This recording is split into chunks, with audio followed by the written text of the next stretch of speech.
Come on, everyone sit down and listen to the greatest debate in all of history. We'll give you everything that you've been missing. Introducing Nothing Special. Hello, everyone, and welcome to the Nothing Specialty Podcast, where we dive into deep discussion and hard-hitting debate. My name is Chris, and I'm joined, as always, by my co-host, Ben. Woo! Still stuck in the internet, everyone. How you doing? Awesome. Remember, the only way to talk to me is responding in the email. Yeah. So email, everybody, nothingspecialtypodcast@gmail.com. Anyways, so how have you been in this last week or so? This last week's been interesting for me. Some highs and some lows. Oh, yeah? That's for sure. One high, I got my first tattoo ever. Whoa.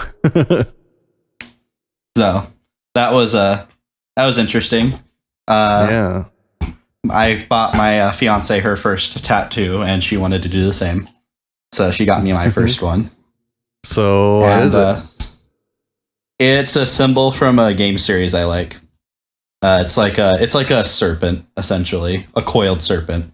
If its tail was about an inch farther around and more towards its mouth, it would look like a kind of an Ouroboros tattoo.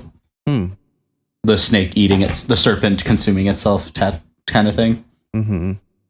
So that was cool. Very interesting. It's currently in the peeling stage. Ooh. So it's very sensitive, but again, to be expected. Yeah. Where is it? It's on my arm. Okay. So it's not like a Full Metal Alchemist kind of looking thing. It's something else. Oh no, it's something else. But the best way I could describe it, without just because I'm not sure how many people would have knowledge of the game series. The game series is called Warhammer, but I'm not sure how many people would know what that is. And it's a Tyranid tattoo. They're essentially space locust dinosaur things that want to eat everything. So yeah, I just find them to be, they're the Zerg. Yeah, that's actually, I was about to say, the Zerg. Yeah. They're a perfect example. In fact, the Zerg were based off of them because originally this game series was the basis for StarCraft, and then Blizzard and that company disagreed on a contract, but Blizzard had already made the sprites, so they just changed them up a little bit and then just stuck with it. And so I actually didn't know that because I liked StarCraft long before I liked Warhammer. Yeah. So I actually found that tidbit to be very interesting. So, which is funny because I'm not a Tyranid main either. I'm a Protoss main, and I hate the race that the Protoss is based off of in the Warhammer games. So how's that for irony? Yeah.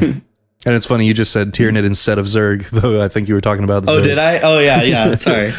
My bad. They're just kind of interchangeable, so yeah. Especially in my mind, though. Yeah.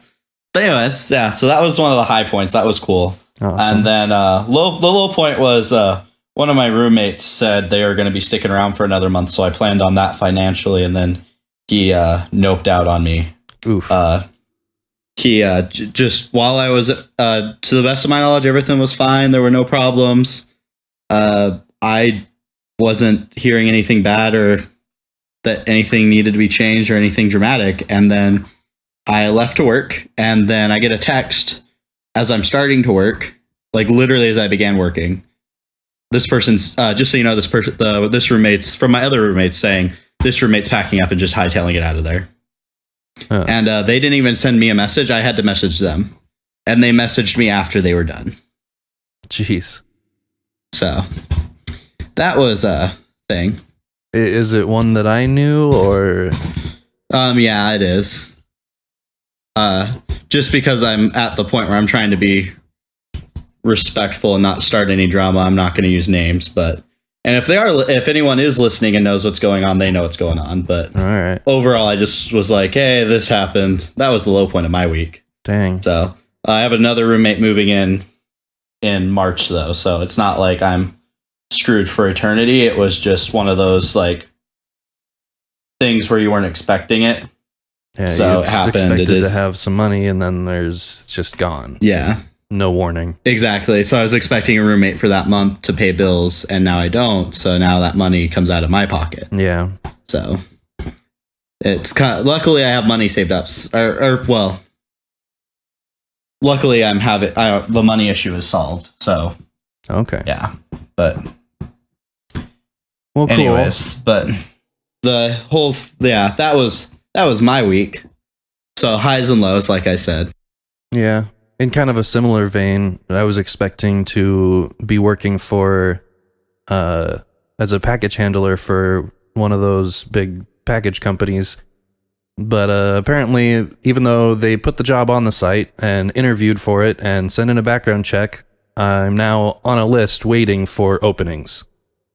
I thought them putting the job on the website meant that there was an opening that they needed to fill, but I guess not. So I was expecting to start there shame. pretty soon, but that's getting delayed, so I'm kind of worried about that. But yeah, it'll work out eventually.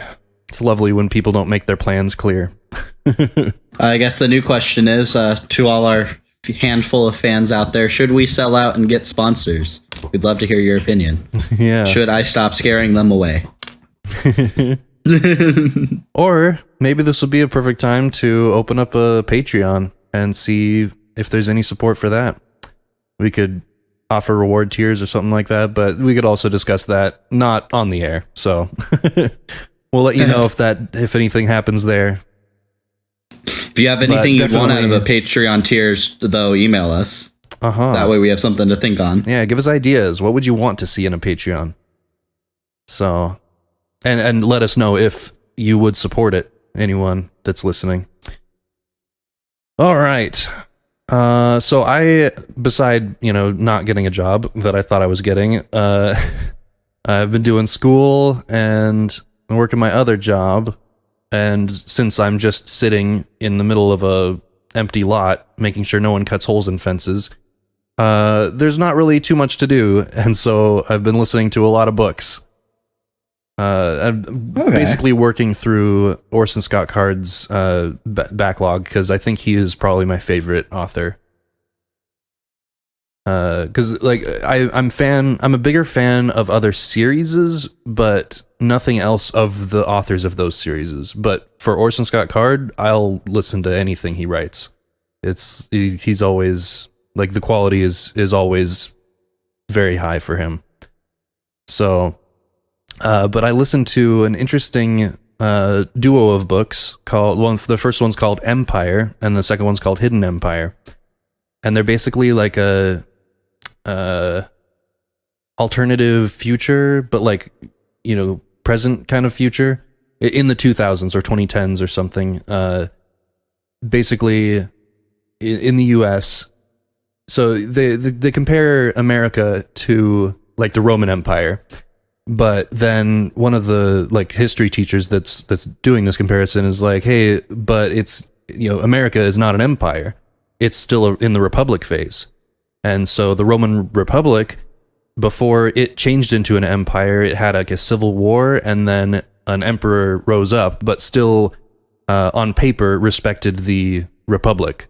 So he made it look like it was still a republic, but he was the emperor, Gotcha. And so he was basically saying that in order for America, because people are speculating, oh, how long will America last before it falls?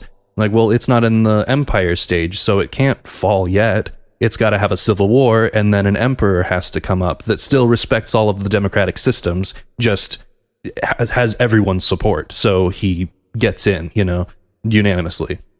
And which in our current system seems like completely far-fetched, but who knows? If there was a civil war, there may be someone that emerges that like saves us from the civil war and subverts tragedy and lots of bloodshed, and then he would be respected by both sides, and both sides could nominate him for the presidency, and then he would be basically running unopposed, or maybe there'd be other third-party guys running against him, but like basically he's in, and that would be the first emperor after the. And so then that would put America into an empire. So this basically shows a set of events that a civil war could happen. Sorry, say that again? I said it's essentially El Presidente for life kind of thing. Like the kind of things we see in like not even pseudo democracies, like fake democracies where like, the election is rigged, but they're still called like the president of their country. Yeah. that kind of a thing. But I guess they would only really find out if that's the case, if it's going to be, quote unquote, for life, if they do something in their 8 years to end term limits or something. But beside that, it might be just that every 8 years there is a new emperor, but that emperor is kind of like, so the previous emperor would nominate one person, and then that person would then have both parties' support, And it would just go on like that. So it could be in the empire phase, but not be like a dictatorship that, is throwing term limits out the window. Yeah. But regardless, the book didn't get far enough to like see if the guy who took control would have got rid of term limits, or if he would have respected the 8 years and got out. But essentially, It's like it was showing a set of circumstances where a civil war could actually happen in America, not between geographic areas, but against basically two ideologies that got violent.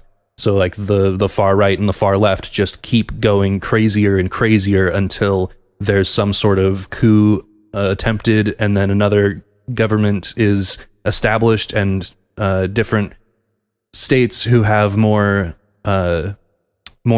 urban cities and big cities in them would be able to overpower the other, like the rural areas in their states, and vote to secede to the new government. And so then they've got two vying governments trying to say they're the right ones, and then it's all just a catastrophe, basically. Okay. And I could see that kind of a thing happening over the kind of rhetoric that's happening like now with Trump and all the stuff surrounding it, where basically it seems like, and I know not a lot of people feel like this, but it seems like half of the country doesn't think that he's their president. And, because a lot of people are saying, not my president, I didn't vote for him, But of course, and vice versa, it would have happened either way with how polarized everyone is. Yeah. Essentially, during Obama's presidency, there was lots of Republicans that were like, "Oh, not my president," that kind of a thing. But those were mostly racist. So I mean, some were senators, prolific senators. It wasn't very often, but I did hear it. Yeah. It's kind of like how some senators right now refuse to call Trump President Trump. And some of them refused to call Obama President Obama. It was like they didn't say president before the name purposely out of a sign of yeah, you're on paper, you're my president, but I won't give you that respect because I don't respect you, kind of thing. Yeah, exactly. But those few people that make those decisions makes it seem like all Democrats renounce him as the president, and that's like over half the country. So it's like. It feels like half the country says, you're not my president, that election was rigged, I'm just, you're the usurper, basically, accusing him of having taken control when the people didn't give him control. So then that's, of course, a very dangerous accusation that could, explode into a lot worse accusations and horrible things, which might actually get violent on the ground. And so for this one in particular, it was a right-wing coup that was attempted, and then the left-wing, there was a progressive Reformation party that emerged that basically took over New York and had New York as its base, and said that since 2000 or something, because this book wasn't written like right now. So it probably would have been, if it were modernized, it would have been, since 2016, we have not had a legitimate president, and it was stolen by the other, ridiculous radical right. And we are restoring the United States to what it should be. And this is the proper thing, because what the right wing tried with their coup, which was stopped. It was, canceled out by the current government. But there was an assassination of the president and vice president first. So then the acting president was the Speaker of the House, which was a Republican. And so he kind of was just putting out fires, because this all happened in like a week or two. because the coup happened right afterwards, and so then he shut that down. But then the Progressive Restoration establishment thing started and cited that coup as the last straw and the assassination, and there was some sort of conspiracy that the army had been involved, and there was like moles in the White House, because like how the assassination happened was the like people were able to scuba in under like into the DC and like get up real quick and onto a bridge, set up a rocket launcher in a specific orientation and fire it arcing, and then it would hit a specific room in the White House. And so they would have to know exactly what room the president is in. And so that was like executed basically flawlessly, and there had to have been help from inside the government. And so the Restoration Party was able to say like, hey, it's the army and the right wing and the whole, those people that killed the president to begin with, and this is all their idea and their wrongdoing, and so this was all all that stuff. So it was a mess, and things inflamed, and there was warfare, but they were able to one party infiltrate. was able to take control of that, essentially. Yeah, they were able to basically infiltrate and find where the leader of that movement was, because he wasn't named. They had to like figure out who it was and where he might be. And they also had like a lot of privately and secretly developed arms, like hover bikes and like exoskeleton suits that had a lot of armor around them, so they were really hard to take down. And so all that stuff kind of helped that Progressive Restoration to succeed in the places that it started, and a lot of the like Democratic basically majority states had signed things recognizing the Progressive Restoration as the proper United States government. And so it was a big whole thing. Like it was well supported, but they were able to take out the leader. And then after that, the states that had signed things supporting it claimed they had signed them under duress and wanted back into the regular United States. And so everything kind of was fixed. But then the guy who was in charge of most of the operations, who the acting president had named as his vice president, he was the one who then, because the president dropped back down to speaker, he didn't want to be president anymore, making his chosen vice president the acting president until the election happened. But both the Republican and the Democratic parties nominated him as their candidate. So like basically everyone voted for him, and he was in by a landslide. So it would have been the most that was like, prolific then the win. empire. Yeah.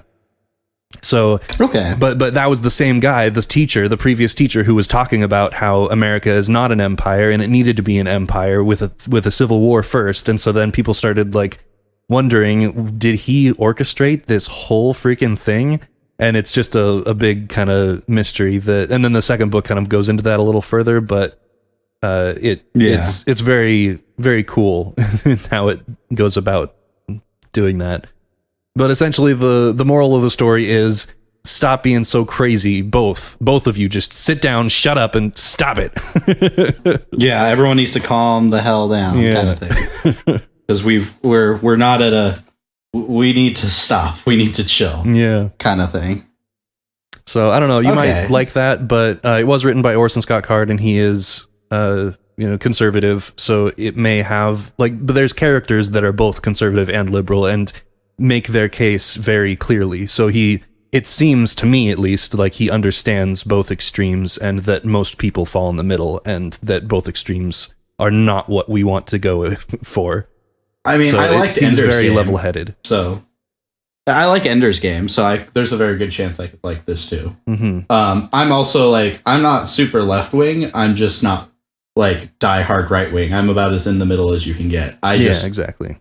That's what it also comes down to for me, is it wouldn't really matter to me so long as I felt like no one was being misrepresented. I would be happy with it. Yeah. Ultimately. But of course, everyone's misrepresenting everything.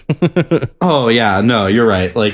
Nowadays I think that's the thing nowadays is it's just like I don't really feel like there's a side that represents me. And the downside of that is when one side does something I don't approve of, it immediately, if I speak out against it, it immediately puts me in the position of, oh, well then, you're this side. And it's like, not really. Like recently one of my friends told me was, Ben, you're the most right-wing Democrat I've ever met. Yeah. And I'm not a registered Democrat and I'm not a registered Republican. I'm independent.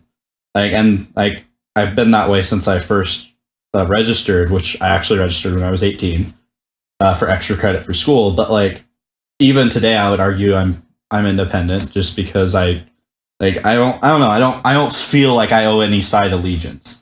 And and the reason my friend said that though is because like I support things like I think that we're at a point in our nation's like prosperity to where things like universal health care is not out of the question. We spend money like there's no tomorrow, so I don't think that or not necessarily both, but like America should be able to fund college should be like private schools. People should be able to sign up and be a part of it and not really have to worry about it, like public community colleges kind of thing. And I see no reason for that because of how prosperous we are as a nation. But on the flip side, I also am like a big defender of the Second Amendment. So you can't say that I'm like, oh, well, he just likes everything the left likes. It's like, no, not really. I enjoy being a gun owner. I think being a gun owner is important, kind of thing. So you could call me wishy-washy, I guess. Mm-hmm. I don't think that's a necessarily accurate term, but I could see people using that phrasing for what I am, for sure. Yeah. So like, it's really weird that I just don't feel like there's a place I belong because I don't agree with everything the Democrats do.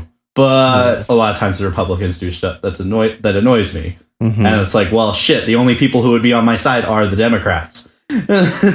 I'm not your friend. You're just the enemy of my current enemy, kind of thing. Yeah. Or the opponent of my current opponent. That's kind of how I feel about Republicans too. I'm not, you're not my friend. You're just the enemy of my enemy because I vilify in my own mind the far left more than I vilify the far right. So like in my mind, working against that, which I know is not a representative of the Democrats, is just, that's where my mind goes to focus. So I've got to do better at framing in my own mind what is important.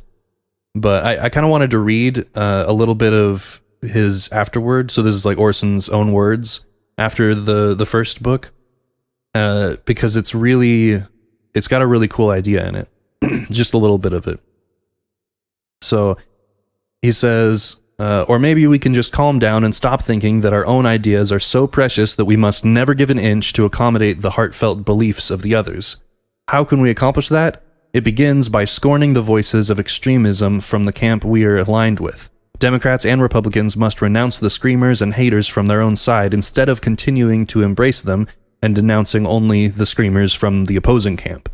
We must moderate ourselves instead of insisting on moderating the other guy while keeping our own fanaticism alive.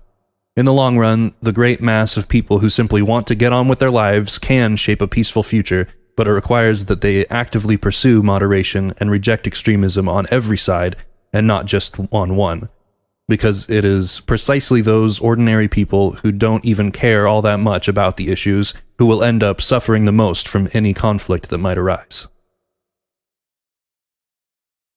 So it was just a interesting, cool thing that I didn't expect to hear from him that made a lot of sense.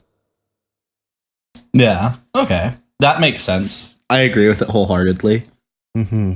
It just seems that I think most Republicans and Democrats, when looking at their own extremists, would think if I tackle them, or if I, try to pull them back and moderate them, then then my side is losing power, basically.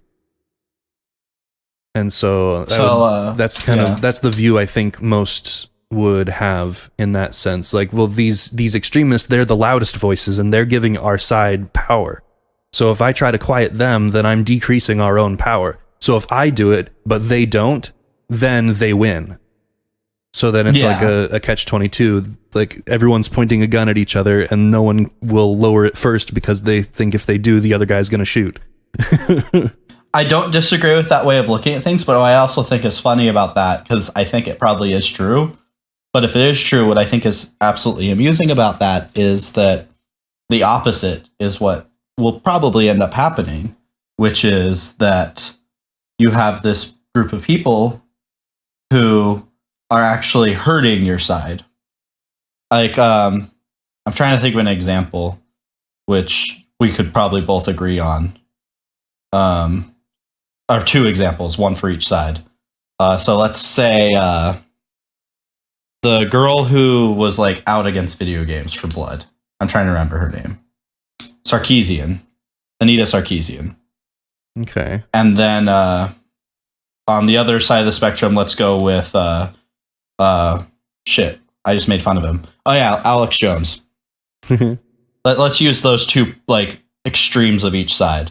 One of them is constantly trying to fight for things that ultimately, like, she wants to moderate everyone else. She wants thought crime to be a thing, which obviously a lot of people like. I think that's one of the biggest things that turns people off, like left wing stuff. It's the fact that they want to moderate what you do on your own time, and they want, and in some cases they want to like vilify or make what you do illegal, one or the other, not necessarily both all the time, but like you are a bad guy because of this, even though like there's no math to back up what they want, but also it's an unachievable dream. That kind of attitude towards things is precisely how you create a tyrannical ruling class. Because if you control how people think and how they are taught, you control the population. Like, that's how that is at the end of the day. Mm-hmm. But on the other side of the extreme, you have some guy who screams and rants about conspiracy theories and causes people to get harassed and openly stokes those flames, and then uses the guise of free speech as, well, as an excuse. Even when everyone else is like, yeah, but there comes a point where your freedom of speech infringes on the freedoms of other people, kind of thing. So it's like, in one end, you have the people who are clearly actually racist or actually like bad people. And on the other side, you have people who are still bad people, just not as openly. It's more they want to be controlling and conniving. And I would say that still makes them bad. They're just like underground bad. And I think but it may come from wanting to identify your side as opposition to the other side instead of the ideals of your side. I think, yeah, that's where I was going to go too. There was one guy, I don't remember what his name was, but I heard that his show used to be like the conservative something or other, but he changed it in the last couple of years to the anti-left something or other. So instead of identifying as my own set of ideas that I want to promote, it's destroying the other side's ideas. Yeah. I agree with that. But destroying what they think the other side's ideas are, which are most of the time the most extreme variants. So it's really, it's just destructive all around and not really useful. Yeah. No, 100%. I 100% agree. And I think that's that kind of attitude and those kind of people and us associating the other. I'm saying the other not to try and dehumanize anyone, but like as the concept, it's a philosophical concept that was used by previous groups of people to try and lessen the humanity of others. But that's kind of like the image that we're starting up again, is the idea that by dehumanizing the other side, we make our own side stronger. And I think the opposite is that what we end up doing is we're forcing people to choose one of two camps. but then those camps have now an echo chamber, and it brings out the worst in them, or it brings out the worst in them because they no longer feel like anyone who says, well, that's a bit too far, that's kind of fucked up. Now it's like, well, you're just the enemy, or you're not a true believer. Yeah, you're not a true member of the cause. Like the no true Scotsman fallacy. Yeah, exactly. Like you're not an actual feminist, or you're not an actual like believer in the Constitution or something like that. Like suddenly you are part of the group simply because some exclusion, because not everything is adopted by you. Exactly. You aren't willing to go as far as them, therefore you're not a true member. A true member would be a part of this thing.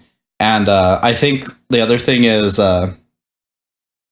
we have a lot more freedom of speech in America compared to other countries. Mm-hmm. Personally, I don't think it's a big deal that other countries have made Nazi memorabilia illegal. Simply because it's one kind of memorabilia from a long time ago that definitely represented something really, like, I get that before the Nazis, a lot of that stuff represented other things, but now, I'm sorry, it's permanently associated with that. Mm-hmm. That being said, I also understand why America has a rule of, well, everyone, we have to have let the assholes be assholes, otherwise the government's deciding on thought crime or something. So I could see the worry that they might take it farther than that. Europe has done a good job of not really going farther than just saying Nazis are not okay, but like the other stuff, oh well. Mm-hmm. So that being said, in America, we take that to mean, like, I feel like we've reached a point in our society where our lives are comfortable. We have relatively decent lives. Even people who are lower class have relatively decent lives by comparison to other places. And we've grown complacent, and now we bitch and moan about everything. But on top of that, we have this wonderful freedom of speech, and as well as podcasts and the internet and YouTube, where we now get connected by these other voices that might share radical opinions that might have been in the deep recesses of our minds. So now we're saying things that 10 or 15 years ago, the rest of the world would have, or the rest of America would have been like, dude, that's the kind of thing you keep to yourself.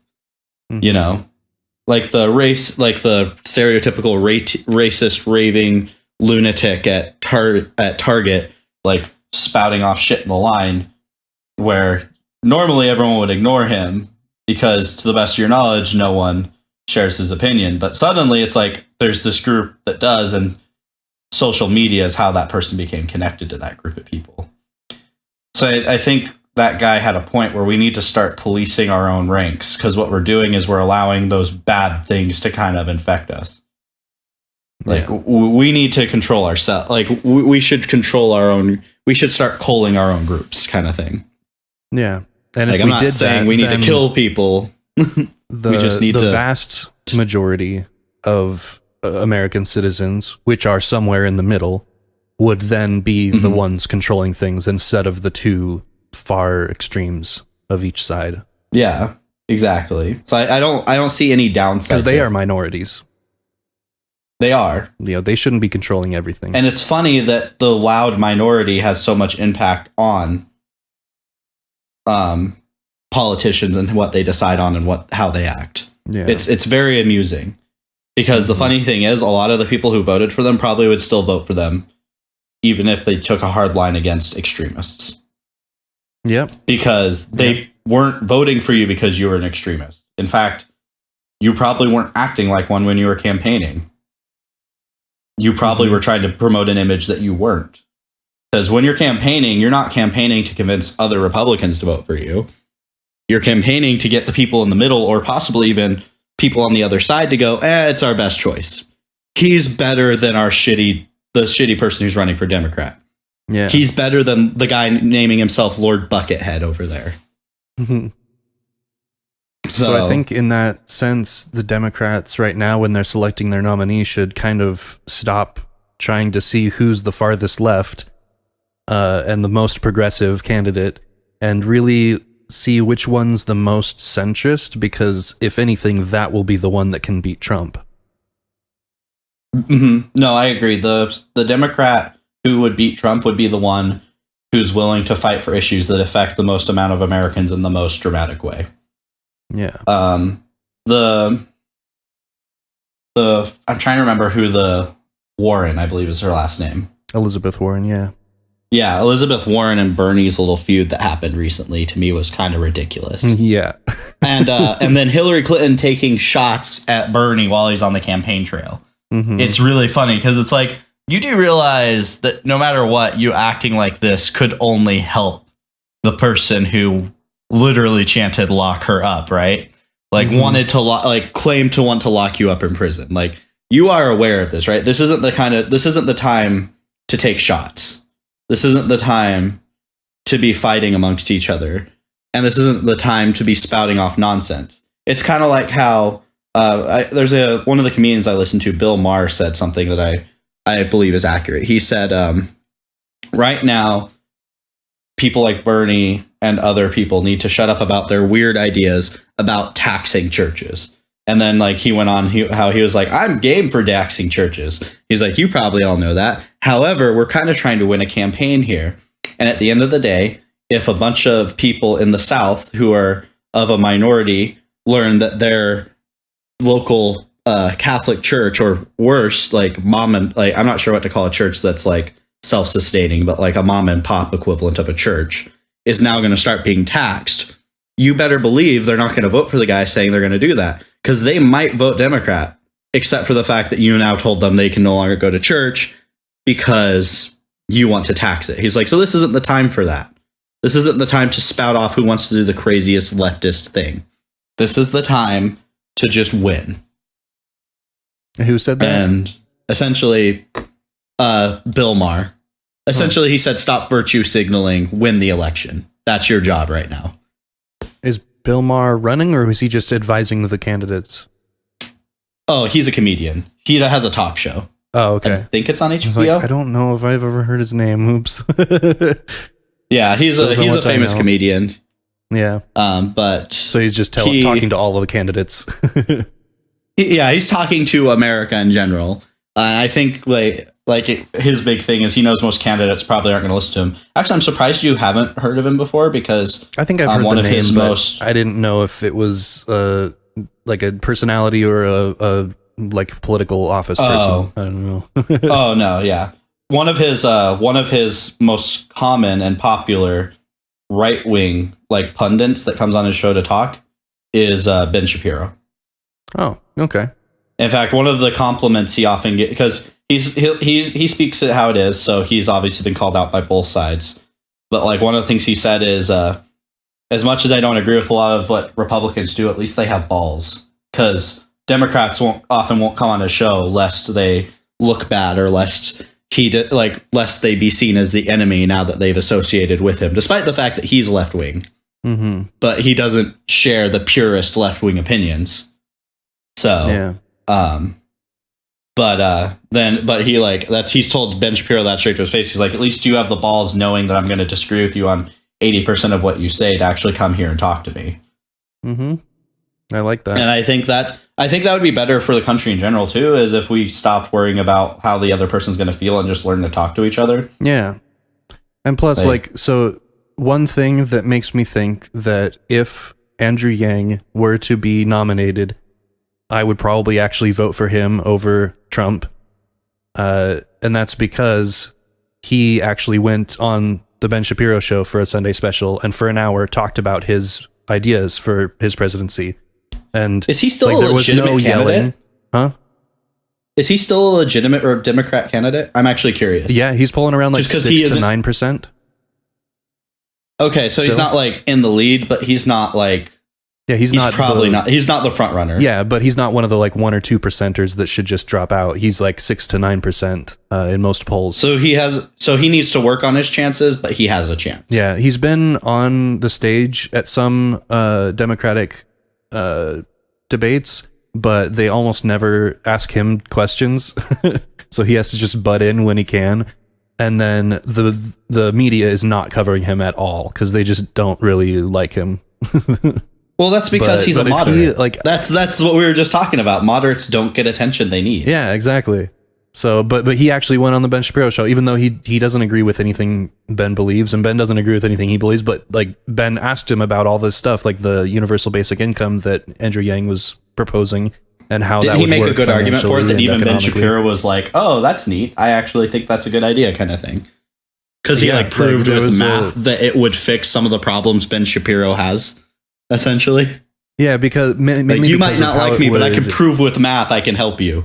yeah, mainly because it would help with the welfare, because it would be mutually exclusive with that. So it would decrease the dependence on welfare and the perverse incentives that some welfare programs have that keep you under a bubble, that you can't get out of, or else you lose the support from welfare, and then you're worse off than if you just let well enough alone. So like if you take the universal basic income instead, it's always going to be there no matter what you do. So then at least for the 8 years or 4 years that he's going to be in office, if he enacts it. And so if you then switch off welfare to that, then you can take the extra hours at your job and go over the amount that you used to be stuck at with welfare. And you can help yourself, get out of the stupid, medical or student debt that you have, so that you can, get your feet under you again and start making progress instead of being under the thumb, So it's just a lot of that made a lot of sense. So it would cut a lot of the spending to existing programs without that much of an increase overall, because it's also optional. So like you don't have to go in and claim your $1,000 a month. And so some people that just don't know about it just won't. But of course you can't take that into account, because the word will quickly spread. But it's kind of the real problem there will be just the whole identity thing. theft.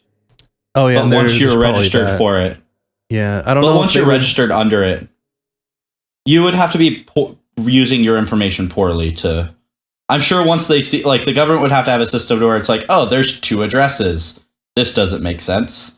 Like, you would need to manually delete the first address before, like, go in and prove you are who you said you are, and delete that before moving on to getting it again for a different address, kind of thing. So obviously it would have to be a process that is a pain in the butt, but that's the only way to keep it, like, safe. Yeah, definitely. So, but yeah, and with the extra taxes that he was proposing on mainly businesses or something, like, it was I didn't hear much argument from Ben Shapiro about the taxes that he was proposing in order to pay for the universal basic income, and it seemed like everything would equal out, and we wouldn't be creating a gigantic deficit, at least more than we already are, So it seemed, we're already in that. And he made a good argument for that. It would improve the areas that were like doing poorly, Well, and there are countries and places that have tried this out, and it's been it's been monetarily beneficial. Yeah, or if not monetarily, then at least quality of life. It would. No, it's been monetarily beneficial for the governments. Like, it's improved. It's actually like improved, like, the government spending. Like, the government doesn't spend as much because of it, ironically. And it just makes sense. Like if you don't have to worry, like if you don't have to sell drugs on the street to make ends meet, because you've got $1,000 extra bucks each month, then you can, that'll take a lot of people out of the prison system, because they'll be able to have something under them so that they're not drowning and doing illegal things. And then, more people working and putting back into the economy and all that stuff. It's just, it would improve everything. And there was also concern of like, well, if you give everyone $1,000 for free, why won't rent just go up $1,000 everywhere? And he also made good arguments that would not happen, because he showed similar things. And like when the minimum wage would increase, there was not a direct correlation to rent increasing. It was all based on the housing market and what rich people were doing with the property that they owned. Not as much just what people are making directly proportional to what they can pay. They're not, the housing people don't like automatically gouge to the most that they can possibly get from the people, because they want people to be in there, and they're also competing with each other. So it's, you know, it's kind of none of the horrors that were initially proposed and people were screaming about would actually happen, it seems, from that. So anyway, yeah, it's kind of the fact that he was able to, he was willing to sit down with someone that was as right as, you know, right as in the position, not the, you know, correctness, but as right as Shapiro, and not like, and still stand his ground and just talk reasonably and not get into a big argument. You know, that's just, that counts more to me than even the policies, because like he is a level-headed guy that is willing to talk to Republicans. Yeah, he's willing to actually work on problems. He's not just trying to he's not just trying to placate his side. Yeah. Which means he's willing to work across the aisle, which is something I feel like we don't ask as much out of our presidents. Mm-hmm. But anyways, I think that this preamble and setup has been large enough to then jump right into what we were going to talk about, because it all kind of ties together. That would be, are these two parties the stupidest thing to ever happen to America? And can we possibly have a third party emerge that could have legitimately a third of the population, the voting population, attached to it? And then could it be legitimate? And then if it were, like, what would they believe? Like, what would their stances be on things to differentiate them from Republican and Democrat? Okay. So first off, viability. Do you think it's possible for a third party to actually rise to prominence? It is possible, but ironically, what needs to happen is we need to have, I think to make it happen, we need more of this extremist behavior. Really? The thing is the more the extremists start causing problems, the more people are going to just dissociate themselves with both of them. Right now, like, I can say, at least I understand this is like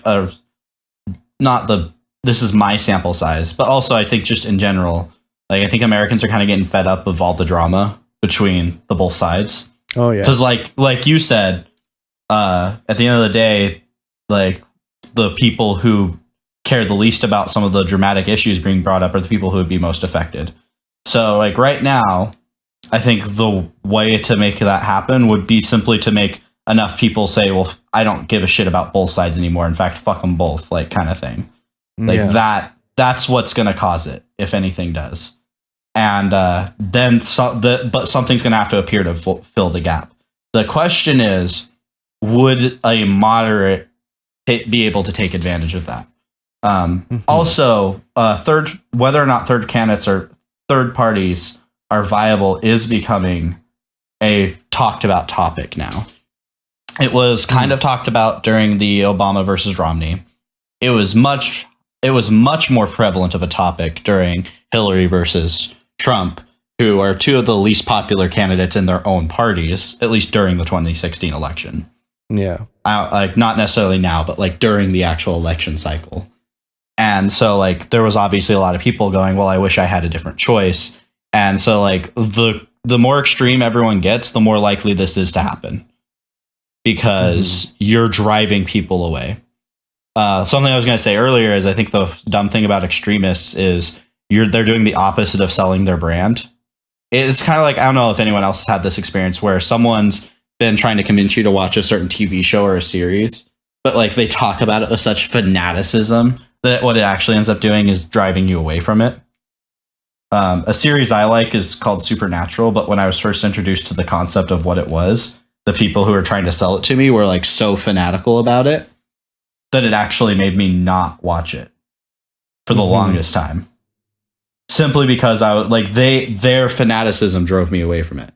And I think it's going to be the same thing.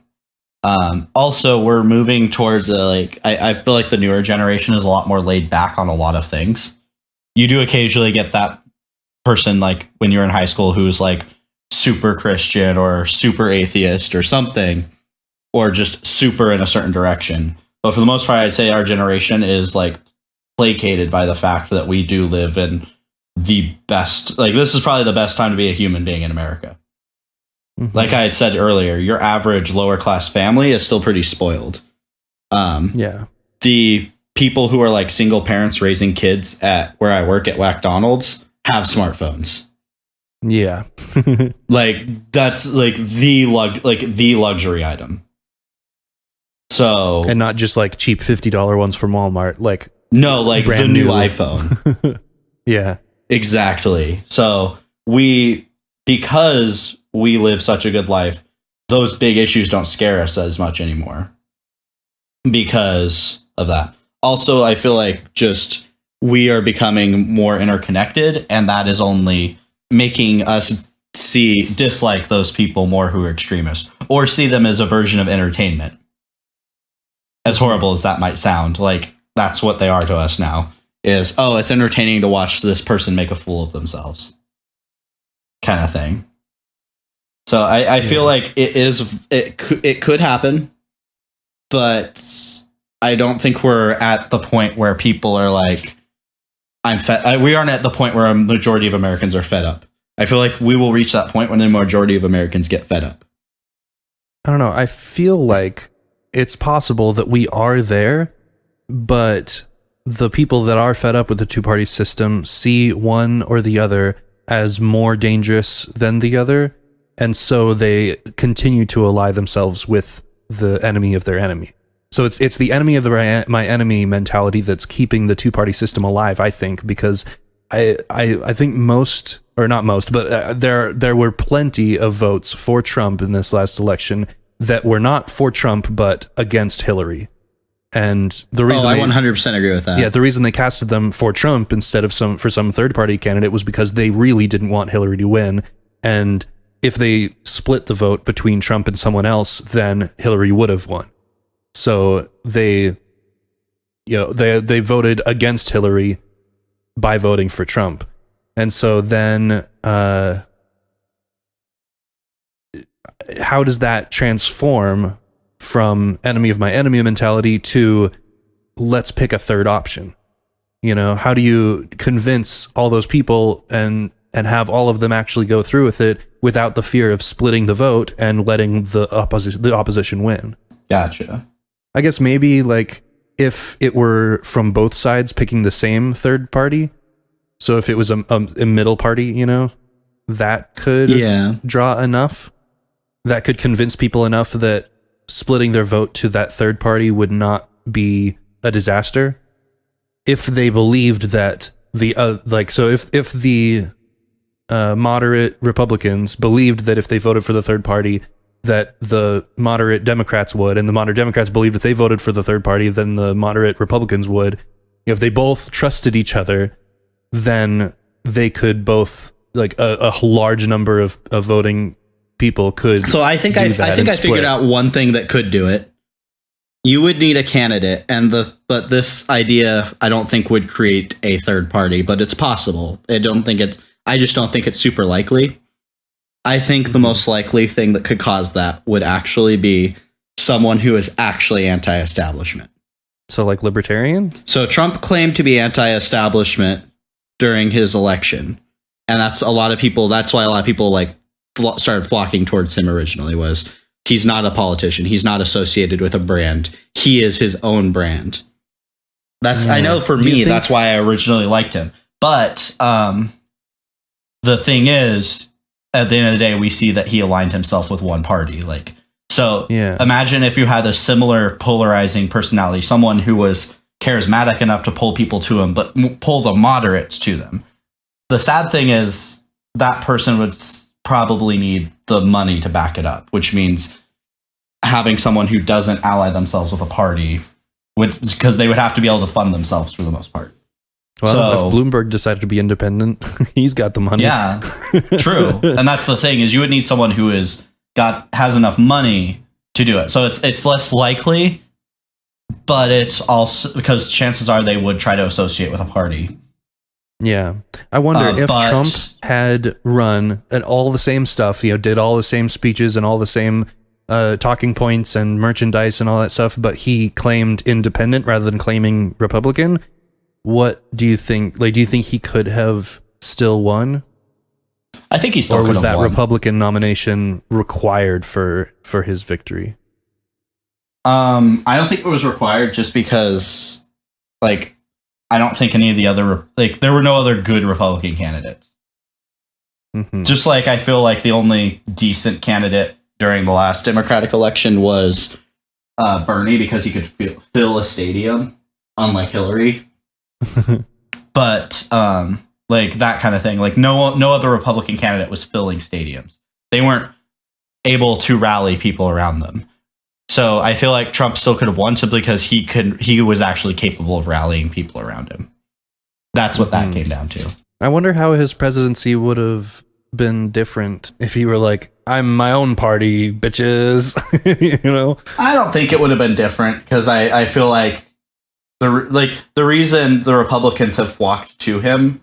Also, Republicans started flocking to him because they saw that he was a personality to attach themselves to. He was their era's, I shouldn't say era. He was the Obama of that election cycle. Yeah. He was charismatic. He was pulling people to him, and to oppose him was worse for them to work with him. Working with him, they're more likely to get what they want than fighting against him. And having his like fanatical fans behind them was better for their vote count as well. That's why in places that were more moderate in this last Senate election, or was it House election? Yeah, I think it was the House election. Moderate states suddenly had more Democrats win simply because the polarizing nature of everything. But places where it was more hardline Republican won harder than normal too. So it's kind of that thing where he's just fighting him was worse off. So I like to see it as, in a way, they're manipulating him because they know he can only be temporary versus them who don't have term limits, if that makes sense. But I think someone similar to Trump, where they're actually capable of getting a crowd, would be the start of that third party. Yeah. Do you think there's anyone that you can think of that is that popular that would draw a moderate crowd from both sides if he just decided to start going for it? If they had the funding, I think Yang probably could. Yeah, he could Because split I've off heard a from lot being of- a Democrat. Yeah, and I think he could still do well because I think he's bringing up issues that affect Americans, not issues that the extremist groups care about. Yeah. That's what that ultimately comes down to. But the problem, like we've said before, people who are too extreme and vocal are the ones who are getting the attention. And that's the big thing that we need to change. The best thing we can do also as citizens is ignore the bullshit. And ironically, I think people like Trump might be actually good for that. Because right now, I actually pay less attention to some of the things going on because it gets exhausting. Yeah, So the unless ratings for this impeachment trial are horrible. Like, Dude, no one's watching. Yeah, no. Well, I think that's us because we're all waiting for like this conclusion. Yeah, And for me, what it ultimately comes, middle. well, and a lot of us already are aware that I think what it comes down to is a lot of us have also we've seen what's going on. You've either decided there's enough evidence to make you think something stupid is going on, or you've decided that either it's irrelevant or you don't think there's evidence. But either way, we're just exhausted. Both sides are just exhausted. So, and we also know what the outcome's going to be. Almost all the Democrats are going to be against him, and almost all the Republicans are going to be for him. And then, oh well, because the Republicans outnumber him. I do think that it's important to bring these things to light, even if you can't win, because the whole point is to show the person you're against that they're not untouchable. So I don't think you should only do impeachment stuff when you know you can win, because the point is to bring things into the light if you feel like there is a problem. I know I would feel the same way even for a president I liked, like Obama. So that's why I have that stance on that. That being said, people have had their minds made up now. Yeah. Also, we have an election cycle. cycle that's been going on for... People have been talking about the 2020 election since 2017. So we're exhausted. We're exhausted of politics. And like, I know for me, it's like I was saying earlier, it's reached a point where unless he does something significant, I try to ignore the things that Trump does. Because a lot of times it's a bunch of people getting outraged over nothing. It's like he saluted a Korean general, and I see the argument of, well, they're just going to use that as Korean propaganda. But dude, they already teach in those schools that we're a bunch of American devils who are cannibals. Like, are they going to use it? Yes, but they probably could have faked it anyways if they really wanted to. And it doesn't matter that we saluted one of their generals. They already think we're cannibals. Their opinion of us, like at this point, if they don't have a bad opinion of us, it's not because of what Trump did. You know, like it's because the environment is already so toxic. It's kind of irrelevant at this point, kind of thing. So like when he does something actually stupid, yeah, I'll pay attention. But if it's just the drama of the week, I try to ignore it, like because it's just tiring. See, that's why I agree with something that Shapiro brought up near the beginning of this whole impeachment thing. And he said that there's not going to be enough evidence to convince people, of the other side to impeach their own president. But they may have gotten Republicans on board if it were simply a censure. So no actual action except for a public and, voted on rebuke of his actions. That would then, he would then have to respond to that with a sorry, I'll do better, instead of just like this whole thing's a sham because see, all my guys are not convinced, Yeah, so but I don't think President Trump is capable of feeling shame, and he would have just talked a bunch of shit about the Republicans who tried to censor him. Yeah. So not censure. It's just censure. A public rebuke. I apologize. Yeah. No, I know. I used the wrong word. I'm sorry. Okay. No, I'm just English. Although I would love to censor his Twitter feed. Oh my God. I joked about that once to someone because I was like, someone should censor his Twitter feed because it would only do him good. And they were like a fan. And I was like, I could only think more of him if I didn't have to read his tweets. And they thought I was like saying how he shouldn't have his First Amendment right. I was like, no. He just needs to learn not to say stupid shit. They need sometimes because he spelled it wrong. Have a moment of clarity and hire someone to block his Twitter access. Just have a guy following him around saying like, "Are you downloading Twitter again? You better delete that right now." Like, oh, is that a web page? Is that Twitter KFC. Open? Close it. You do not get to eat any KFC until that Twitter is off your phone. Yeah. Kind of thing. Like, no. In fact, at this point, one of the ideas someone had was for someone to develop a soundboard isolated Twitter for his posts to go up that would get fake likes and retweets and responses that were all like pro him. And he wouldn't know the difference. He would just tweet into this abyss that no one could see and get his feedback that he needs and feel good about himself, and then no one's affected by it. Yeah. I think the topic that is on everyone's mind right now too, that like as far as this impeachment nonsense has gone, is actually it's not whether or not what he did wrong. It's now what he did impeachable.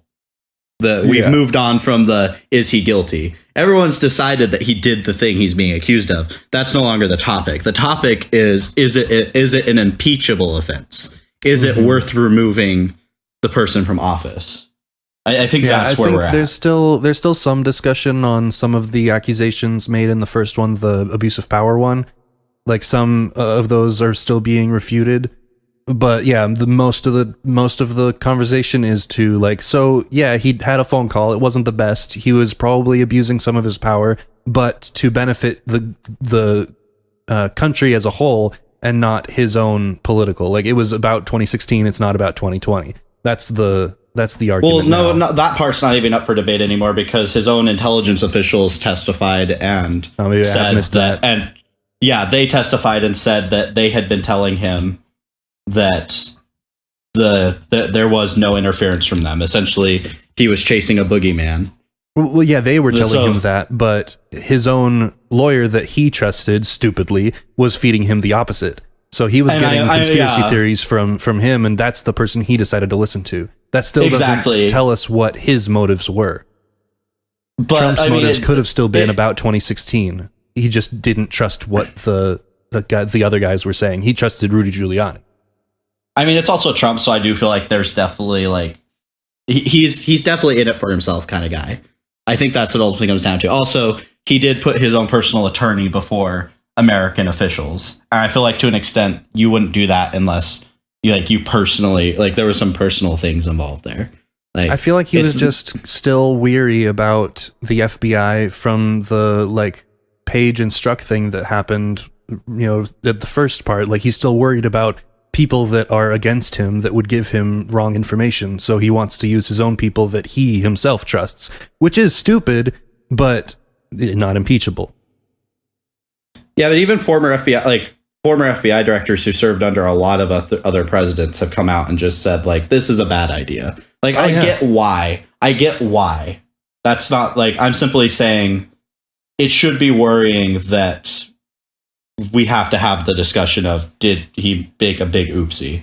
It's weird having to talk about the president like a child in some cases. Yeah. I guess that's the part I find frustrating is I understand why he did what he did. I think his motives would only be provable by looking at his actions. And he didn't, the best way I can put it is the way someone in my family used to say, which was only guilty rats try to hide their tracks.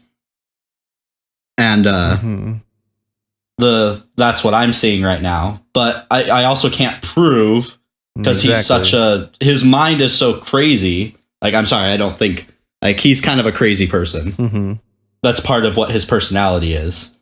But he's a very eccentric, crazy person. So you're it would be 100% correct to say, well, he might have had these legitimate feelings. I would be I can't say you're wrong because he's a crazy, eccentric person. But I don't think that makes it forgivable. When a crazy person stabs someone on the subway, I don't feel I still want that crazy person to be dealt with, just like if a criminal who knew exactly what they were doing was doing it, kind of thing.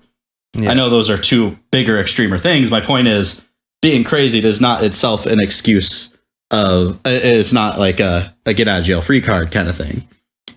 Yeah, and it's not crazy. It's just that, it's hard to prove intent when there was not a clear notes from himself, And so that's the standard though for that kind of accusation.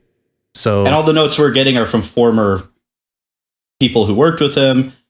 I guess the part that sold me on it is that so far all the evidence that's come out is not exonerating. It's just asking more questions. I guess that's just to me, that's a sign of a problem, is that if the more I see, the more guilty someone looks, it makes me worried, I guess. I haven't seen exoneration from the investigations. I've just seen, well, now I have a new question. And that question is this kind of thing. Exoneration isn't the burden of proof there. No, I understand, but anyways, this exact thing where we just started going off on a tangent, I think is also part of the problem. Exactly. It's really hard to separate. So, and I think part of that is just because the media attention on everything is it pushes us towards this, because then we get strong feelings and we feel like we want to share those feelings. But at the end of the day, as long as Trump isn't affecting my income, I have something else to say on that. So this would make me feel better. But as long as he's not affecting my money and my ability to live or use my First or Second Amendment or all my amendments, I would like to have all of them. Mm-hmm. I personally would not be a huge fan if prohibition became a thing again. But as long as I get my rights, I would be happy. So at the end of the day, the things I'm bitching about right now are more superficial. I don't like the idea of my elections being messed with, but I also don't know the extent of how much those can actually be messed with to a point where I can having universal basic income is a bigger selling point to me than this candidate messed with your election. Mm-hmm. That's what it ultimately comes down to. I know I've essentially said I'm down for this bribe over supposed integrity, but I have a life to live. I have other priorities. I live paycheck to paycheck, and I'm sure you're in the same boat. Yep. Like at the end of the day, I have like it's not because I want to be that way. It's just, you know, sometimes there's necessities, you know. Yeah. And but anyways, yeah, I think that's what it comes down to. Is it's just so easy to get caught up in all of it. And then you feel like your personal opinion is attached to who you are and you need to fight for it. Yeah. Maybe that's what we need to do. We need to stop fighting for these things like we're fighting for a cause. We It's need the to whole let the sports systems team mentality. Yeah, we fight like I'm not even on a sports team and I still feel like I'm obligated to take a side. Like I'm not even a part of the two sides we're talking about and I feel obligated to somehow be involved in it. And it sucks. Like it's frustrating. I hate the fact that I feel like me and other people I know are like, sometimes I feel like we're becoming worse or like, actually, no, this is the thing I find funny. The godless heathen I am, mostly mean that as a joke, but the kind of person I am, like when I'm at work and I'm like, or when I'm in with other people and like, they're like, oh, what's your opinion on this? Or they say something, I'm like, that's a bit harsh. They're like, yeah, but you're a good person. And I'm just like, am I though? Like, am I the new definition of a good person? Like, I just didn't kill anyone today. And on some days, I've even thought, like, I'm not going to lie, there's days where I thought, would I be able to give this person an accident? Like, How easy would that be? I'm not saying I want to kill people. I'm saying if you said, would you mind if this person died? At some points in my life, I have said, nope, go for it. I hope fate does something. I'm not going to do it, but if I hear tomorrow, I won't lie. I'm not going to be upset. I might even be a little bit, might even make my day a little better. But they're like, yeah, it's just because you're a good person. That's why you say or feel that way. Like someone at work the other day said, Europe has an invasive species problem. And I responded with, I was like, well, to be fair, everywhere has an invasive species problem. And he's like, no. And he winked at me and said, invasive species problem. And he was talking about immigrants. Yeah. And I told him, I was like, dude, that's effed up. There's no, there's just, I was like, I can't even think of a concept where that's okay. Like, you're dehumanizing a whole group of people. I was like, also, you don't even live in Europe. So you need to just like calm your tits. Like, yeah. You're arguing for something that doesn't affect you. And you're like being incredibly like this is the kind of thing like the Nazis said to excuse their actions. Yeah, like, they I know called you're not Jews an supposed to invasive species. Yeah, exactly. So it's just like, dude, calm down. And it's just like, but this is what the people and pundits he listens to says. Mm-hmm. Kind of thing. And it's just they probably like, made that joke during their show. Yeah, and he thought it was funny because it affected the other, like not him. And it's just like, but this is like, and I told him, I was like, that's effed up. I was like, dude, you know my feelings on certain groups of people and certain things. And even I don't call Nazis an invasive species. I was like, and I'm really not a fan of those guys. And he's like, well, you're just a better person than me. I was like, again, really? I'm the better person? Like, seriously.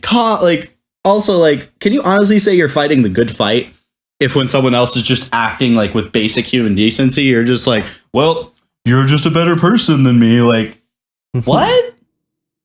Like, darn. Yeah. like I don't even know weird. how to go with that. It's just like people nowadays need to learn to chill.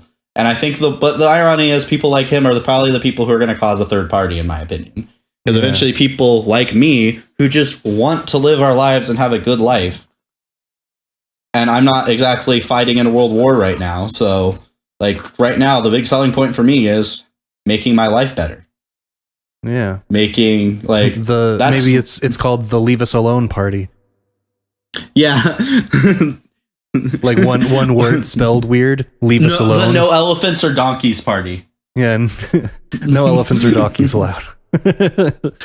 But like, so do you think that right smack dab in the middle of everything, like completely moderate on every side, is that the only option for a third party to arise, or could it be something that exists that just would get a lot more people behind it, like libertarians, if they stopped being ridiculous and claiming that roads don't have to be made, you know? Like, yeah. Could another existing third party like Green or Libertarian be co-opted kind of and used as a middle ground instead of an extreme for either side? And or do we have to find something new? Yeah, no, I would have to say they could, but they would need to, like you said, kind of calm down on some of their things. Yeah. Like the person who was running for the Green Party during the 2016 election, like she wanted to get rid of all student loans and make community college free. I would have been game. But the reason I could never legitimately vote for her is because this is the same person who, when someone at one of those, like one of the little meetings or rallies or whatever you want to call it, she went to, asked her about 9/11 and if we should reopen an investigation on that into whether or not it was an inside job. She, instead of saying, look, I'm not going to get into that. 9/11 happened. It was a horrible event. We've gotten to the bottom of it. Let's move on. Let's make America great again. Instead of focusing on this, she said, yes, I believe there's no reason we shouldn't be allowed to reopen an investigation into the books into that. And it's like, no, don't give the crazy person candy and attention. But she was like, it was like, oh, I need all the people I can get on my side. And it's like, but by getting that one person on your side, you cost probably yourself like 100 other people who just now think you're like giving crazy people the candy they want. Like at a certain point, you would just have to say no. And she didn't say it. So it's like, it's that whole, you're creating your own hell. You're creating your own problem kind of thing. Like you're responsible for that. So it's just, yeah. No, I wonder if it's mainly like the libertarian base that actually shows up and is like on fire enough to actually show up. Because most libertarians, they want a small government that doesn't do much, and they don't want to care about it, and so they wouldn't show up to a caucus. They're not the kind of people who would do that. So the kind of libertarians that would show up to the caucus and vote with their discussion and stuff are those crazy kind of people. And so I wonder if the libertarian leaders that are trying to win them over are too worried about whether or not they're like the base that's showing up will vote for them, when they really should be trying to appeal to the libertarian in everyone that's like, well, maybe the government doesn't need to be in the business of trillions and trillions of dollars, and maybe it can be a little smaller and, leave us alone a little more, and that might benefit the world, and that there's a little bit of that in everyone, a little inkling of like, maybe this is getting a little too big. Maybe the president shouldn't have this much power. And of course, all the Democrats, when there's a Republican president, they say that the president shouldn't have all the power. But then when there's a Democratic president, all the Republicans switch and say there shouldn't be that much power for the president. So, I mean, it is kind of a fair weather idea. But if they can appeal to that in everyone, they might be able to get actual mainstream appeal to the centrists that, they can still be. So the Libertarian Party could still be culturally progressive and still support all of the like gay rights and LGBT and all that stuff, as long as it doesn't interfere with other people's rights, so like be against making laws, misgendering someone a crime, but before doing stuff like, giving companies the ability and right to choose how to lay out their bathrooms, if they want all unisex bathrooms or if they want each individual bathroom stalls so that everyone can just go into their own room, or if they want, sitting and standing bathrooms, like, just get rid of that kind of legislation so that the companies themselves can choose to be as progressive or conservative as they want instead of mandating it from the top. And so like that could appeal to the more progressive people by being culturally progressive, but not the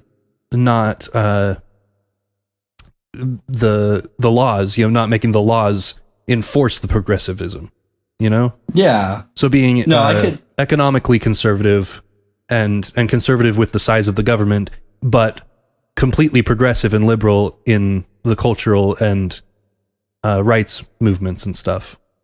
Like that could appeal to people from both sides and be kind of a middle, right? No, I could definitely see that, like that kind of thing.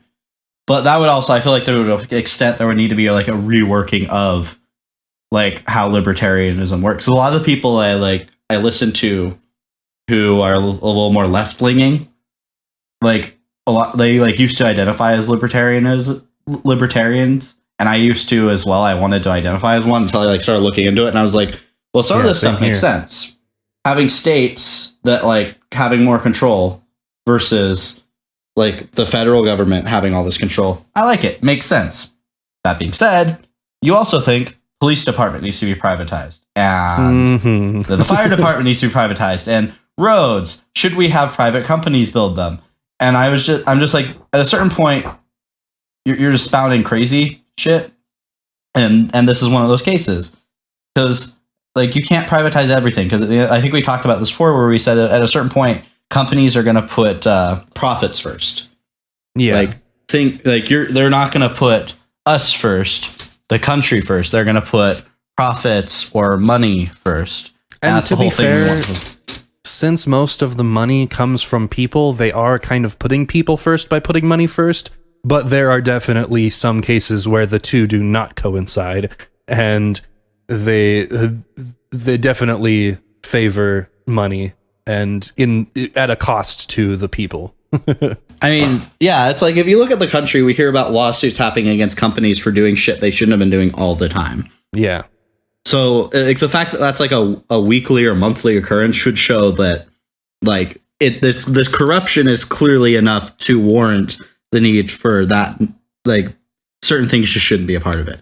But if they rebranded themselves and were like, oh, well, we don't believe stupid shit like this anymore, but we do believe in the government not telling you this about, like, this is how you should feel about someone, but also the government shouldn't be making it illegal to say certain things, that suddenly you would have more people on board.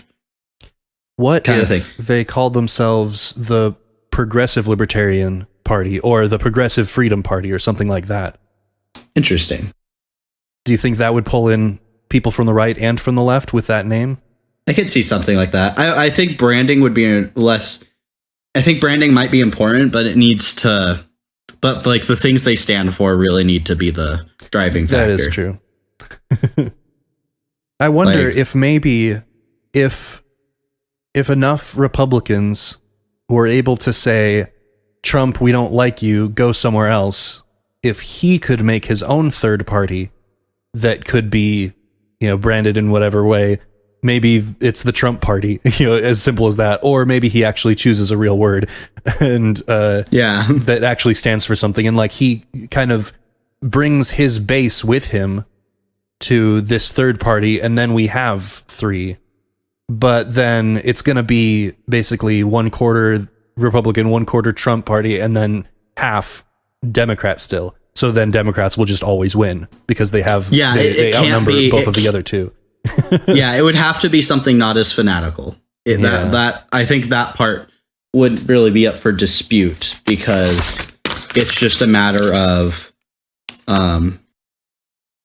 it needs to appeal to a generic enough group of people to actually like it needs to split the parties into three groups versus splitting that are equal versus three groups where now one of them is just much bigger, way bigger than the other two. Yeah, because like I think a good example too would be the reason none of the third parties have taken off so far is because like the Green Party clearly favors the left quite a bit and disfavors the right, and then the libertarianisms are also true.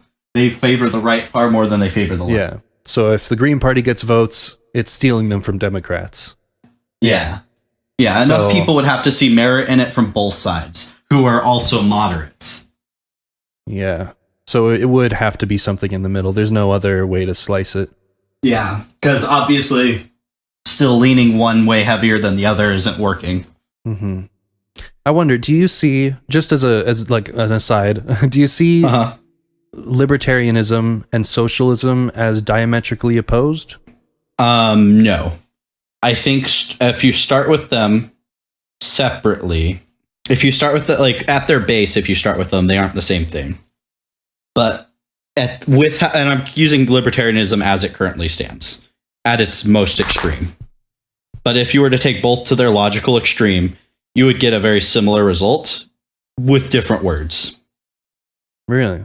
I see them as like on a line. They're the two sides of it. Like libertarians is privatize every industry, and socialism is the government owns every industry. Well, the problem is, so the extreme of libertarianism would be you would still have a ruling class, but that class would kind of be like the Rick and Morty episode where you find out that the business owners were secretly in charge of the Citadel the whole time.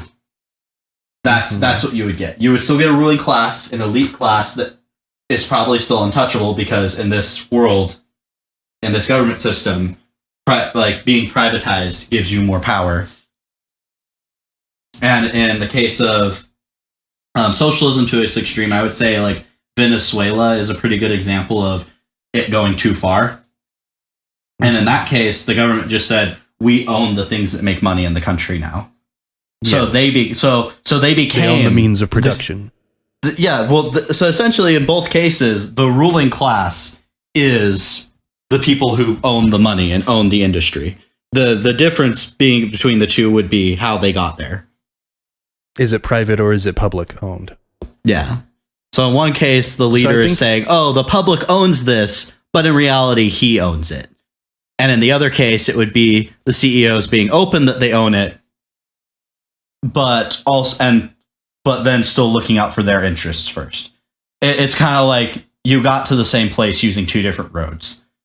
So it seems like kind of like a horseshoe theory thing where the two extremes kind of meet.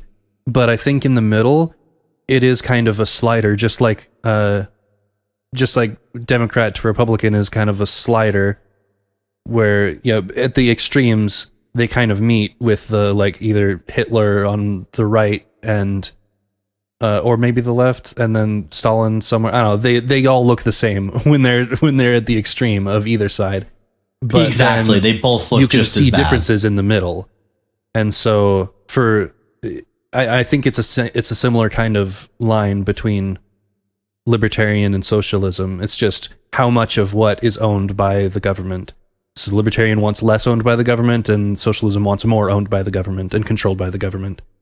So it's kind of, and I wonder if that right and left is also like, is it the same right and left as Republican and Democrat, or is it actually an opposed axis that's like up and down instead of left and right?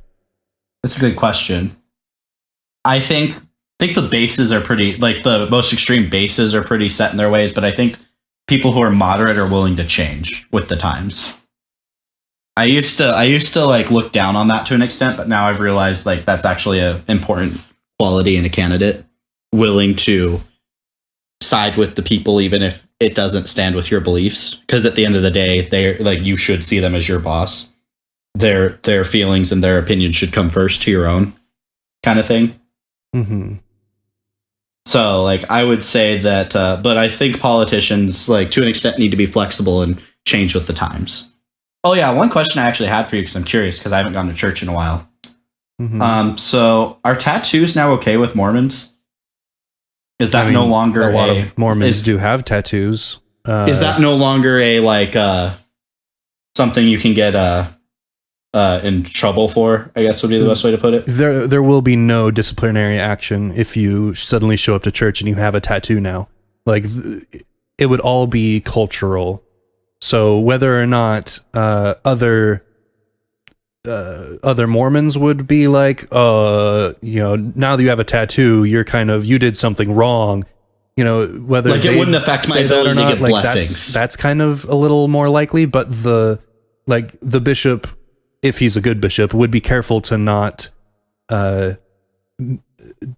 make any kind of statement like that. He would be careful to say like, "Oh, cool," and not comment about it, because it's kind of it is like, because tattoos are kind of permanent. So there's a ton of Mormons that, when they convert into Mormonism, they have a lot of tattoos already. So it's kind of like, if someone has a tattoo and they're in church, most people are just like, well, whether they got it before they became a Mormon or after, it doesn't really matter. They're here, and that's what's important.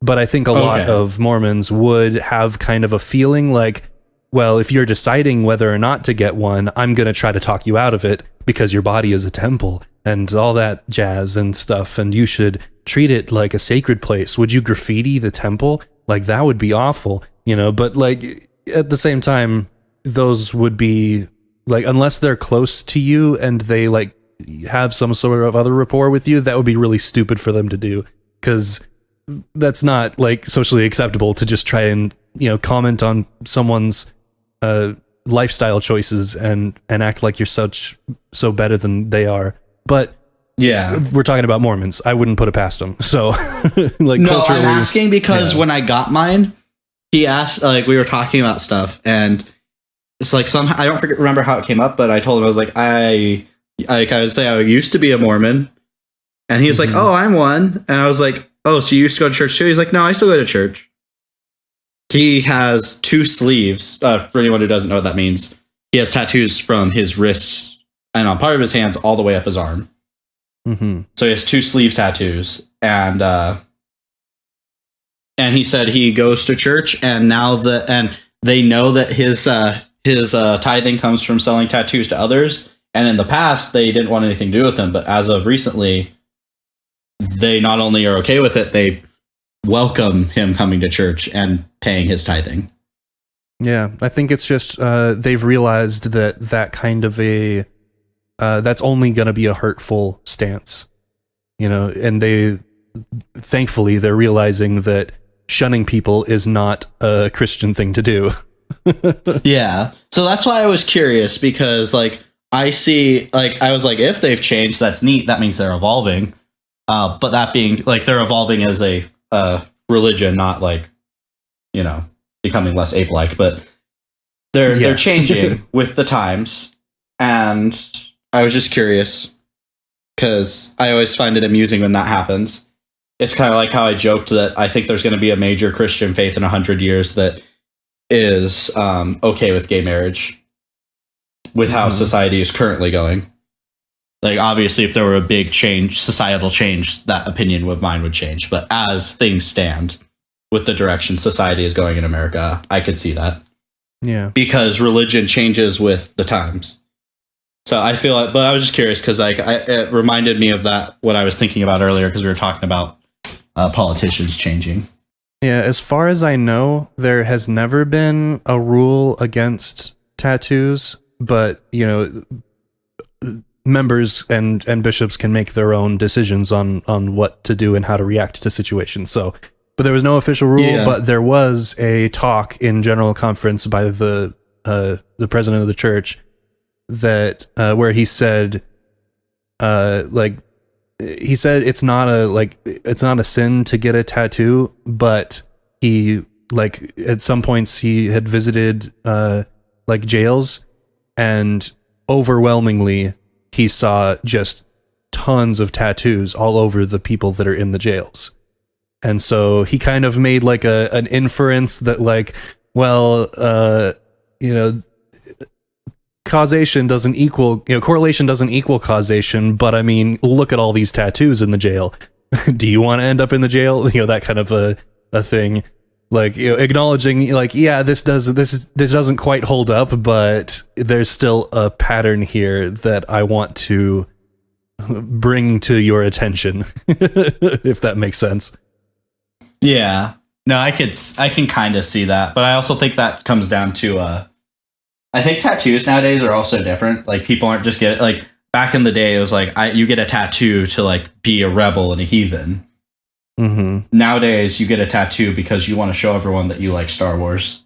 Yeah. I think culturally the tattoos have, like, the meanings and stuff behind them have changed. Yeah. That kind of thing. So, but yeah, so like, just to go back where we're at though, I do think a third party is possible, but I also feel like it is, it would still need a little bit of, I think things would have to change just a little bit to make it viable. Yeah. I think that also enough people are disillusioned with the two-party system, but not enough of them could agree on one party to represent them all. So it's not, like, basically it's possible, but I don't see it happening yet. Unfortunately. Okay, yeah. That would be my stance on it. Because I would definitely want it. If a third party arose that even resembled my beliefs on things, I would probably support it. So, because I think deep down we all want things to just get to a less chaotic, less like I'm tired of fighting with people. I think that's what it comes down to. I have a lot of my beliefs. I have a lot of stuff. There's certain things I wouldn't tolerate. I think I heard someone give me the example of what if the president tomorrow declared himself president for life. I would be like, oh, you better believe I'm going to march in violent not even violent protest. I will be all for the revolution that comes after that. Yeah. Because that's not president for life. That's someone declaring themselves dictator. If a president decided not to peacefully hand off power, oh, you better believe I'm going to be wholeheartedly against that. Yeah, but definitely. If he's just, you don't like, I recognize that I just don't like how certain people act or talk, but that doesn't make me think I need to have some hardline stance against them. I just recognize that that's my personal feeling and I move on.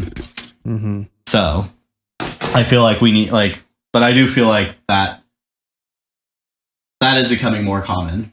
And and once people learn to just let things go, be less offended by things. I definitely do. I do want that to happen. I just don't want to have to pass through a civil war to get there. Yeah, I don't think a civil war is likely, though, personally. Yeah. Again, we don't live in a time frame where I think people misunderstand just how bad your living standards need to be for a civil war to happen. I don't think Americans right now would give up the cushiness of their lives for that. And the few that say they would, I'm curious if they would, if it was actually put to the test. And the ones I know would, like the militia groups that hide in the mountains and stuff. Well, that never really ends well for them, for one. And number two, they never get the amount of support. And I think that's exactly why. I know one of my family members talked about how he has a meeting place if the government ever tries to take away the Second Amendment, and he's going to hide off there and fight the government. And I just looked at him and I was like, "Are you stupid? Really? That's just the Second Amendment just completely disappearing. That's a really long shot. I don't think that would happen in our lifetime. Or if it does, it's going to happen when we're so old that you can go up in the mountains and fight your battle, kid. But at that point, the amount of supporters would be in their 80s kind of thing, and probably dying. I don't think you understand. Would you really give up your cushy life for that? I know for a fact he likes video games. No more video games, dude. You're in the mountain drinking your own pee. Nuh-uh. I don't think so. I don't think you would. And I think that's what it comes down to. Is it's do you want to give up your life where you get to go home, take a shower, and watch TV or Netflix or whatever? For something like that, Yeah. It's I don't know. I also don't think that would be necessary. For people to rebel against the government, they would really just have to not comply and then continue living normally. And then as soon as the cops come, with a warrant trying to get at their door, then they're shooting and causing bad things to happen. But eventually they'll just be taken to jail. Yeah. You can't really oppose that unless you have a big group. So it's just, it's pretty crazy. And by the way, I did look up, that was a 2007 novel, The Empire Is. So that was talking about near the end of Bush's presidency, that would have happened. But you know what? That in context, that makes more sense though, because I don't know if you remember. Do you remember the big fuss everyone made about how if Obama got elected, there was going to be a civil war? South Park even did an episode on it. Really? Wow. Yeah. No, it was they made fun of the fact that Obama got elected and everyone was claiming there would be a civil war. And in the episode, once they realized he had won, they made an episode and McCain had McCain lost, and all the people who supported McCain were trying to find bunkers to hide in and were doomsday prepping, and all the people who supported Obama were partying in the street. But because they were partying in the street so hard, it looked like a revolution outside. So it just fueled the McCain supporters even more to think oh shit, they just jumped over a cop car and the cop now has his shirt off and is running through the streets. It's the end of America. But in reality, the cop is partying with them now after his cop car gets pushed over. So it's just it makes sense now when you say it like that. That's when that came out, because it would have come out after that big scare. So yeah, I mean, it had nothing to do with Obama, though. No, I'm aware, but years before he actually got elected, but there was a scare. No, I know, but I know, but I'm saying the what is it called? That's when people really started talking about civil war if a certain president gets elected. Like that's when that that new topic that is completely ridiculous started. Because that topic happened in every election since then. And there were also people that were claiming that the 2000 election was robbed and shouldn't have gone to Bush. So that was also there was an accurate thing there. Yeah, so like it makes like I'm saying when it was made, it actually makes sense that it ties so well into our current time frame because that's when all this redonkulousness started. Yeah. So just push it forward like 8 years or no, 12 years till and to now, and then it's everything is makes the sense again. what if 10 years from now though, like the people who try to act crazy and try to be really extreme in their political views, like Hillary or Trump or some of the Democratic candidates right now, what if we all just what if America it reaches a point where America literally just starts ignoring them? So it's no matter how much money or attention they try to seek, we as a country just start ignoring them. Yeah, there's because 10 views and because we don't ignore them, news feeds no longer try covering them. Yeah, because they realized we're just so burnt out. Because that would also help the process get better. Is news feeds no longer fueling everyone. Because I swear to God, every news station, I don't care who they are. I don't care if you're the Ben Shapiro show or you're Bill Maher or somewhere in between or somewhere even farther to the right or left, like CNN or Fox. Everyone's trying to make you polarized nowadays. Yeah, that's what gets the clicks. So if we stop ignoring imagine if we just universally just got burnt out to the point where we ignore them, not because it's not interesting, but because we're just so mentally tired. And now, we ignore them. And so they stop doing it. That would be nice, wouldn't it? I just made myself happy. just imagining it. The bliss. So thank you all for listening. Sorry it was an entire almost 2 hours of politics, but hey, there was no screaming and hollering, and I think that credit is due for that, because we have screamed and hollered at each other about politics in the past. So high five on the back for us. But if you have anything to say, if you have any opinions about the politics that we were talking about, or how you think a third party might happen, then definitely email us at nothingspecialtypodcast@gmail.com. Even if you're listening to this a year from now and we have a big following, we'd love to revisit old topics. So, right now, as you're listening, email, we will talk about it on the show. So, but thank you for listening. This is going up on Google and Apple Podcasts. It's going up on Stitcher. Anywhere you can plug an RSS feed in, you can get access to this podcast, and all of the links are in the descriptions. It's going up on YouTube as well, and Facebook page at Nothing Specialty, Twitter at Nothing Specialty without the G, and engage with us, tweet at us, talk to us, and we will talk back and find more people that are willing to hear rational voices in the polarizing debates that are happening right now. So thank you all for listening, and we're gonna see you next time. Have a good week, everyone, and yes, we still like waffles. Indeed. And cut.